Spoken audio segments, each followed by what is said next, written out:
Best varicose veins చికిత్సనే పొందండి. నొప్పి లేని చికిత్స కోసం సంప్రదించండి ఎవిస్ హాస్పిటల్. నమస్తే రమగారు. నమస్తే జయ. రమగారు, అద్భుతమైన కథలు మనం ఇంగ్లీష్లో చూస్తూ ఉంటాం, మరి తెలుగులో లేవా రమగారు? మనకి ఇంకా అత్యద్భుతమైనవి ఉండుంటాయి బహుశా. ఓల్డ్నే ఎన్ని చెప్పుకున్నామో మనం. అవును, fairy tales. Yes, fairy tales ఇది విచిత్రంగా మామూలుగా ఎక్కడా జరగదు.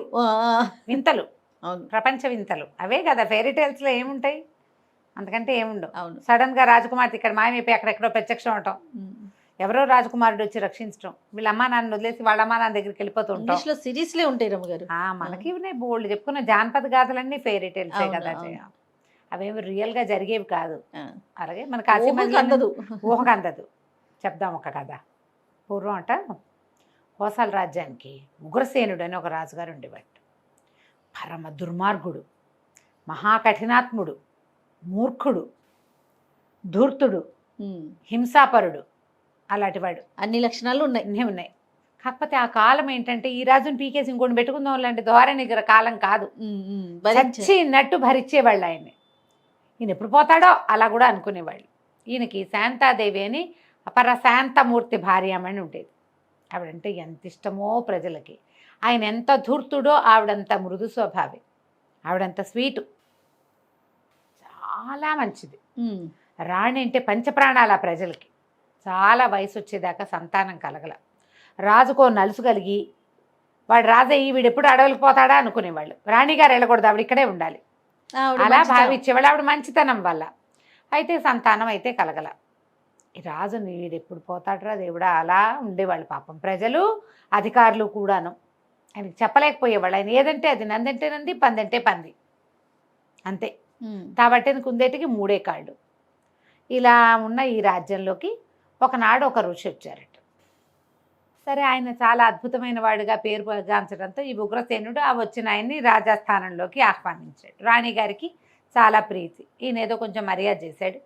రాణిగారు తన సంతాన వాంఛ గురించి ఆయనకి చెప్పింది. సంతానం కలగలేదు, పిల్లలు లేరు, చాలా దుఃఖంగా ఉంది అని ఇలాగ చెప్పింది. చెప్పేసరికి ఆయన ఉగ్రసేనునికి ఏం పెద్ద వెయిట్ ఇవ్వలా. ఈ రాణిగారికి ఏమన్నాడు, కమండలంలోంచి అంత మామిడి పండు తీశాడు. అది మామిడి పళ్ళ కాలం కాదు. మామిడి పండు తీసమ్మా, ఇదిగో ఈ పండు తిను, నీకు సంతానం కలుగుతుంది, నీకు ఒక ఆడపిల్ల పుడుతుంది, ఈ రాజ్యానికి రాణి అవుతుందమ్మా అన్నాడు. ఆవిడ సంతోషంగా మామిడి పండు తీసుకుంది. ఉగ్రసేనుడు ఏం మాట్లాడలా. మునిగారు వెళ్ళిపోయాడు. వెళ్ళిపోయాక సాయంకాలం స్నానం అది చేసుకుని మరి అమ్మవారి ఆలయానికి వెళ్ళి నమస్కారం చేసుకుని పండు అక్కడ పెట్టించి పూజ చేయించుకుని తెచ్చుకుని భర్తను పిలిచి భోజనాలకి కూర్చున్నాక ఈ మామిడి పండు తెచ్చి దగ్గర పెట్టుకుని ఆయన అన్నాడు, నువ్వు ఈ పండు తినడానికి వీల్లేదు అన్నాడు. అదేమిటండి, మునిచ్చారు, తినకపోతే ఎట్లాగా సంతానం కలుగుతుందన్నారు, ఆడపిల్ల పుడుతుందన్నారంటే ఆడపిల్ల పుట్టడం ఏమిటి అసలు? ఆ ముని, ఆ ఋషి నా మీద పగతోటే నీకు ఈ పండిచ్చాడు. నేను ఇంత శౌర్యశాలిని, ప్రతాపవంతుడిని, నేను చేసే రాజ్యానికి నా తర్వాత ఒక ఆడది రాజు అవటమా? ఆ ఋషికే కనుక ఏదైనా వరం ఇవ్వదలుచుకుంటే ఆయన ఒక కొడుకు పుట్టాలని కదా అనాలి, రాజు అని చెప్పాలి, రాణి అని చెప్పాడేమిటి దుర్మార్గుడు. అంటే ఈవిడేమంది, అలా అనద్దండి, మనకు అసలు సంతానమే ఉండదు. ఆయన నన్ను కరుణించదలుచుకుని నాకు సంతాన భాగ్యం, స్త్రీగా నా జీవితానికి సాఫల్యం అండి సంతానాన్ని పొందటం, అందుకు ఇచ్చాడు. మనకి లేనిది ఆయన వరంగా ఇచ్చాడు. మనకు అసలు లేదు సంతానం, మనం ఎంతమందికో చూపించాం, సంతానం లేదన్నారు. ఈయన ఈ పండు తిను, పిల్ల పుడుతుంది అని చెబితే ఎందుకు మానేయాలని ఆవిడ, నువ్వు ఏమైనా సరేనని ఆయన ఆవిడ చేతిలోంచి ఆ పండు లాగేసుకుని ఈ భవనం పైభాగంలోంచి ఎక్కడికో విసిరేసేసాడు ఆ పండు. రాణిగారు వలవల ఏడ్చింది. అయ్యో, చేతికి దొరికిన అమృత ఫలాన్ని పోగొట్టుకున్నామే, ఒక పిల్ల పుట్టిన జీవితానికి సఫలత కలిగించేది అది కూడా లేకుండా చేశాడు ఈయనని దుఃఖించి ఊరుకుంది. అయితే ఆ పండు విసిరి అవతల కొడితే 2 వీధుల అవతల ఒక కాపు ఆవిడ నెత్తి మీద గడ్డి కోసుకుని బుట్టలో పెట్టుకుని నెత్తి మీద పెట్టుకుని తీసుకెళ్తుంది. ఈ పండు విసిరిన పండు వెళ్ళి ఆ గడ్డి మేట్లో పడింది. రాణిగారికే 40 ఏళ్ళు వచ్చినాయి. ఆ కాపు స్త్రీ ఈవిడ కంటే పెద్దది, పిల్లలు లేరు వాళ్ళకి.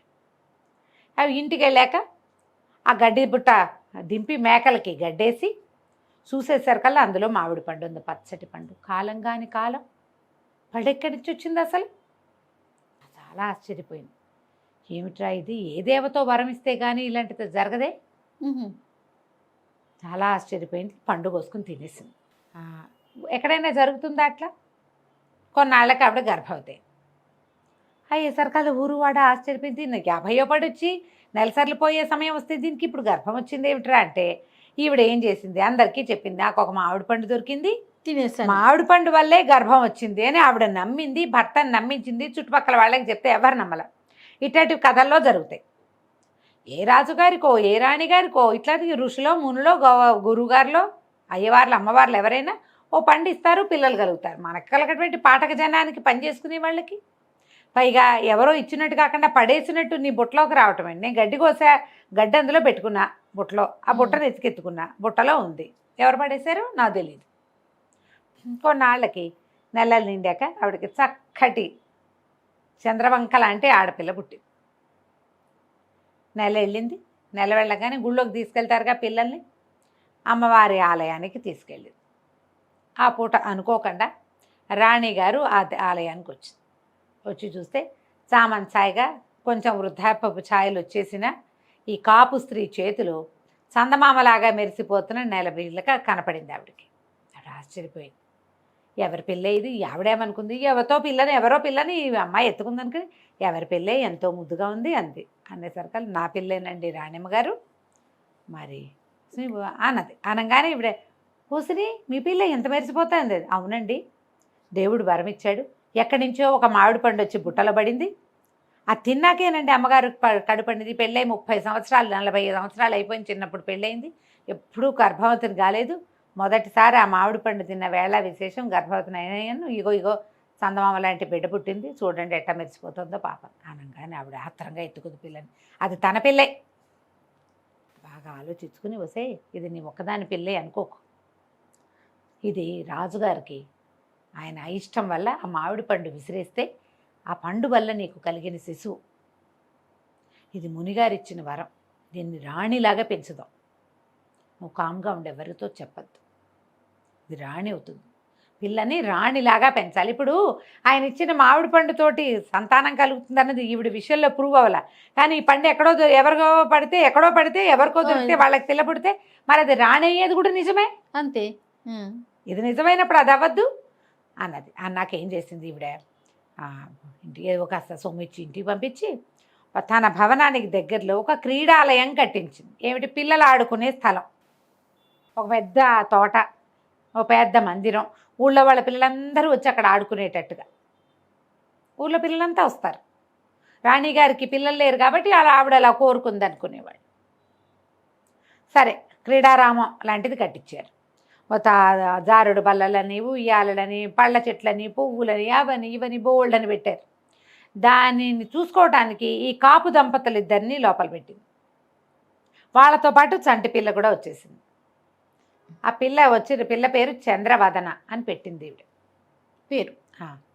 పిల్ల నిజంగా చంద్రవదన లాగానే ఉండేది. ఈవిడ రోజు సాయంకాలం ఆ పిల్లల్ని చూడడానికి వెళ్తోందన్న మిషతోటి వెళ్ళి ఆ చంటి బిడ్డను చూసుకునేది. హాయిగా ఉండేది ఆవిడికి. సాయంత్రం అయ్యేసరికి తన పిల్ల వాళ్ళు పెంచుతున్నారు అంతే. పిల్లని బ్రహ్మాండంగా పెంచారు. అక్కడికి అందరూ రాజకుటుంబీకుల పిల్లలు ఆడుకోవడానికి వచ్చేవాళ్ళు. వాళ్ళతో పాటు సాయంకాలం అయ్యేసరికి చదువు చెప్పడానికి గురువుగారులు తయారయ్యారు. పిల్ల చక్కగా చదువుకుంది. రాజకుమారులు వచ్చేవాళ్ళు ఆడుకోవడానికి. వాళ్ళతో కత్తి విద్యలు అవి ఇవి నేర్చుకుంది. దానికి రాని విద్య లేదు, దానికి రాని చదువు లేదు. ఎక్కడెక్కడ పిల్లలు వచ్చేవాళ్ళు ఆటకి, అన్నీ ఎవరైతే నేర్చుకుంటే అది పిల్ల నేర్చుకునేది. అన్నీ నేర్పించేవాళ్ళు. పిల్లకు ఒక 16-17 సంవత్సరాలు వచ్చాక రాజుగారికి ఈ పిల్ల జన్మ రహస్యం తెలిసిపోయింది. ఓహో, ఎక్కడో ఈ పిల్లలందరిలో ఏదో ఒక ప్రోగ్రాంలో చూసి ఈ పిల్ల ఎవరు ఏమిటి అని ఆయన ఆరాధిస్తే ఈ కాపులకు ఒక మామిడి పండు దొరికిందని, పండు తినేసరికల్లా ఆ పిల్ల కలిగిందని తెలిసిపోయింది. రాణికి ఈ సంగతి ముందే తెలుసని ఆయనకు తెలుసు. పిల్ల పుట్టిన నెల రోజులకే ఆవిడ తెలుసుకుంది తనకు పుట్టవలసిన పిల్ల ఇక్కడ పుట్టింది అని.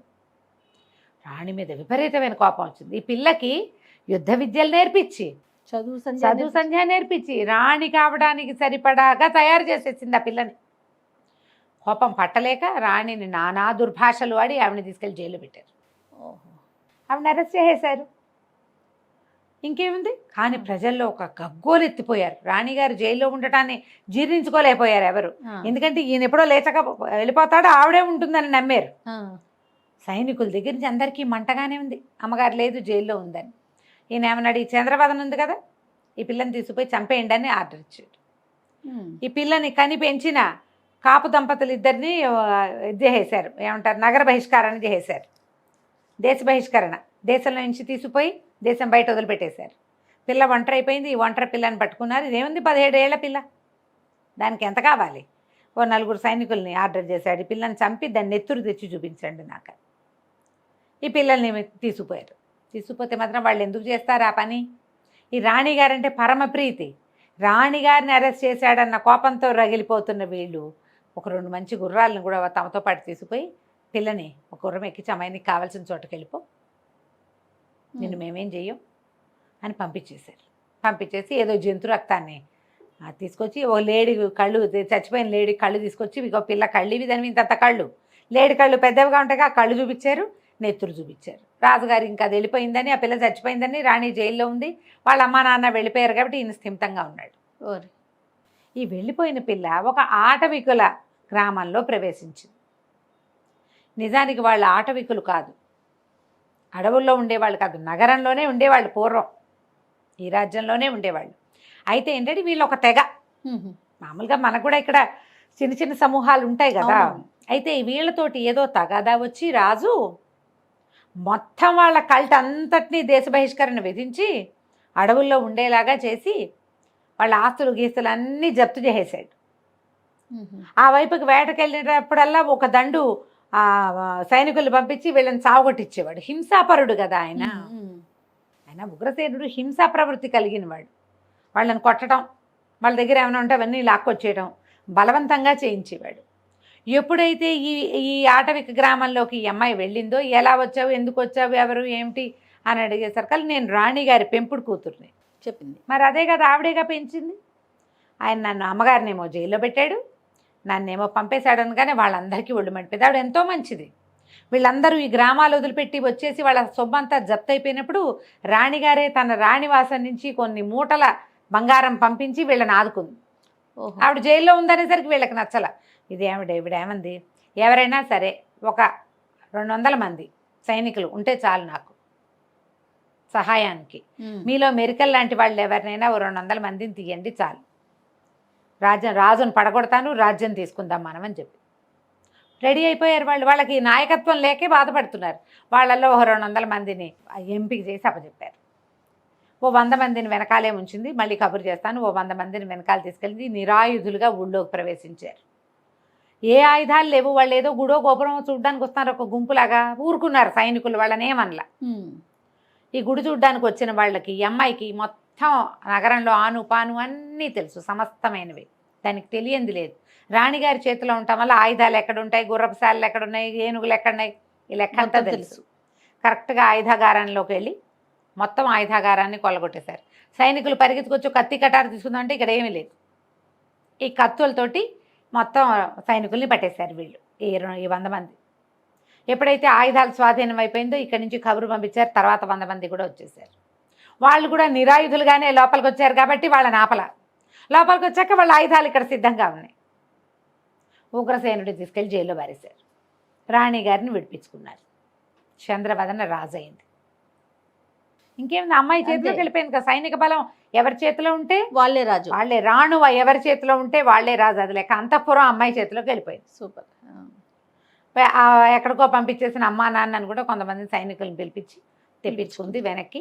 కొంతకాలం తర్వాత ఈ ఆటవికుల్లోనే బాగా సూర్యుడైన వాడిని ఒకరిని ఎంపిక చేసుకుని ఆ అబ్బాయిని పెళ్లి చేసుకుని చంద్రవదనే కోసల రాజ్యానికి చాలా కాలం రాజుగా చెలామణి అయింది. చూడు ఫెయిరీ టైల్. అద్భుతమైన కథలు ఇంగ్లీష్లోనే కాదు తెలుగులో కూడా ఉన్నాయి కదా. కథ కంచికి మనం ఇంటికి. చాలా బాగుందండి. నమస్తే. నమస్తే.